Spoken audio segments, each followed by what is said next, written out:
আসসালামু আলাইকুম ভিউয়ার্স, সকলকে স্বাগতম আমার নতুন আরেকটি ভিডিওতে। তো দর্শক দেখতে পাচ্ছেন এটা ঢাকার ভিতরে একটি জায়গা। তো ঢাকার মধ্যে এত সুন্দর একটি জায়গা, এত চমৎকার একটি জায়গা আছে, এটা আসলে না দেখলে মিস করবেন। তো এটা হচ্ছে জায়গাটার লোকেশনটা হচ্ছে নন্দীপাড়া শেখের জায়গা থেকে একটু পূর্ব দিকে যেতে হয় এবং রামপুরা আফতাবনগর থেকে অথবা মেরাদিয়া বাজার থেকে একটু সামনের দিকে আগালেই এটা হচ্ছে মোস্তম হাজি বলে জায়গার নাম। তো খুবই চমৎকার একটি জায়গা আসলে। তো দর্শক, জায়গাটা আমার কাছে সত্যি খুবই ভালো লাগে। খোলামেলা সুন্দর নিরিবিলি একটি পরিবেশ এবং এখানে পরিবার পরিজন নিয়ে ঘুরতে আসার মতো খুবই সুন্দর একটি জায়গা।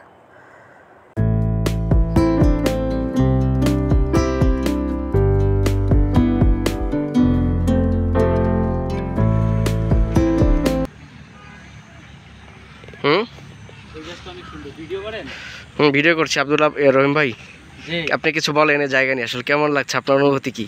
ভাই, ঢাকার ভিতরে এত সুন্দর খোলামেলা, অনেক সুন্দর জায়গাটা। এত খোলামেলা জায়গা সচরাচর ঢাকা শহরে হয় না। সেটাই, এই সাইডটা অনেক সুন্দর এবং পরিবার পরিজন নিয়ে এখানে যে কেউ আসতে পারে, নিরিবিলি শান্ত এবং খুব সুন্দর চমৎকার একটা জায়গা, তাই না?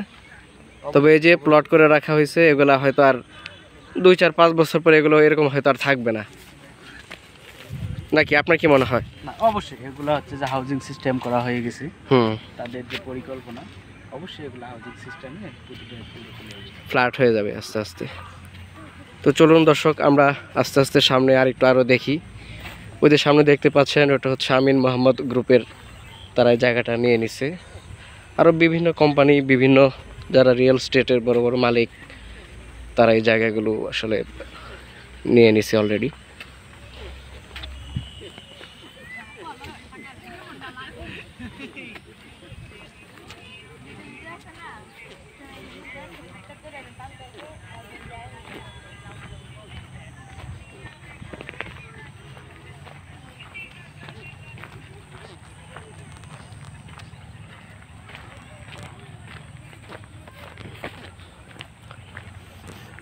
খুবই সুন্দর, শান্ত, নিরিবিলি একটা পরিবেশ, খুবই চমৎকার একটা জায়গা আসলে।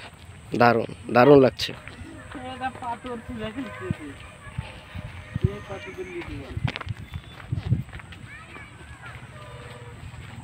তো এগুলো হচ্ছে ঝাউ গাছ, এগুলো ঝাউ গাছ।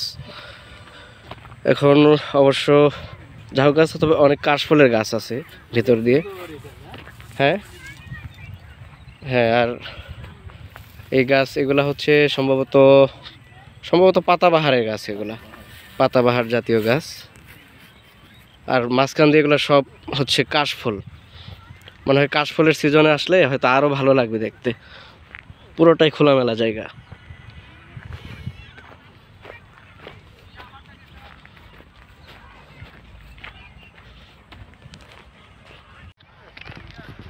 এই সাইডে এগুলো সব হচ্ছে কাশবন। তো এখন কাশফুলের সিজন না, শীতকাল। তো এখন কাশবনটা আসলে ওইভাবে বোঝা যাচ্ছে না। শরৎকালে কাশফুল ফোটে। খুবই ভালো লাগছে ঢাকার মধ্যে এরকম খোলামেলা একটা জায়গা, সুন্দর জায়গা। তো দর্শক, আসলে এত সুন্দর ন্যাচারাল একটা জায়গা ঢাকা শহরের ভিতরে, ঢাকা সিটির ভিতরে, এটা আসলে কল্পনাও করা যায় না। তো ঘুরতে এসে আসলে একটি ছন্দের কথা বারবার মনে পড়ছে। দেখিতে গিয়াছি পর্বতমালা, দেখিতে গিয়াছি সিন্ধু, দেখা হয়নি চক্ষু মেলিয়া, ঘর হতে 2 পা ফেলিয়া, একটি ধানের শীষের উপর একটি শিশির বিন্দু।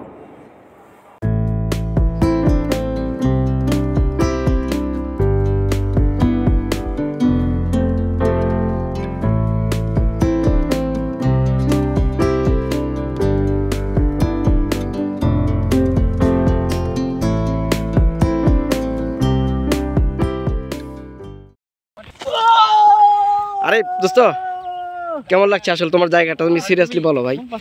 এই পাশে রিভিউ বলো বলো আসলে এই জায়গাটাতে এসে তোমার কি কেমন লাগতেছে? এই জায়গায় এসে যে আসলে এরকম জায়গাটা ভালো, জায়গাটা এসে আমরা সবাই খুব আনন্দিত, আসলে খুব চমৎকার জায়গা দেখার মতো। ঠিক আছে, তো এখানে আমরা কাজের ফাঁকে আসলাম, তো আমাদের খুব ফ্রেশ মনে হচ্ছে এখানে, আমরা এখানে কিছুক্ষণের জন্য আসছি।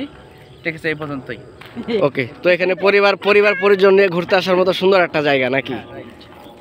ওকে, তাহলে আমরা আসো সামনে আরেকটু আগাই। সামনের পাশে পাইপ দা হাইটে ওই পাশে একটা রেস্টুরেন্ট আছে, ওইখানে খাবো, ওইখান থেকে আবার এখানে হাইটে চলে আসবো। হ্যাঁ, ওই সামনে একটা বিলের মতো জায়গা আছে, ওদিকে একটু যাবো এখন আমরা।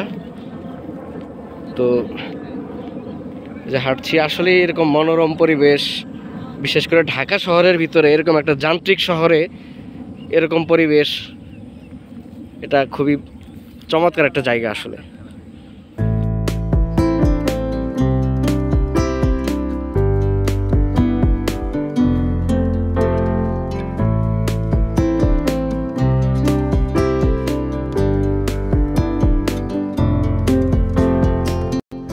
তো ভিউয়ার্স, এনজয় করুন আমার আজকের এই ভিডিওটি। শেখের জায়গা মোস্তম হাজি এই জায়গার নাম। তো এখানে যাওয়ার লোকেশনটা হচ্ছে, বা আপনারা কিভাবে যেতে পারেন সেটা বলে দিচ্ছি।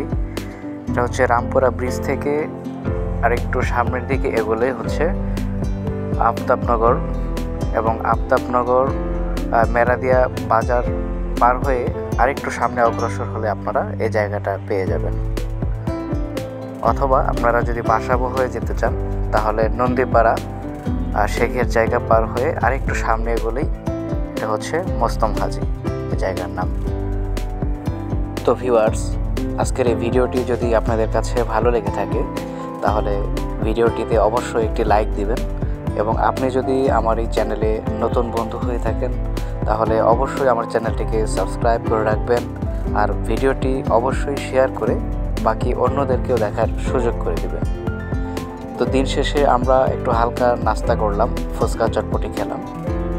তো দর্শক, আজ ভিডিওটি আমরা একদমই শেষ মুহূর্তে চলে এসেছি। দেখা হবে আবারও অন্য কোনো দিন, নতুন কোনো ভিডিও নিয়ে আসবো আপনাদের মাঝে। সে পর্যন্ত সবাই অনেক ভালো থাকুন, সুস্থ থাকুন। আল্লাহ হাফেজ।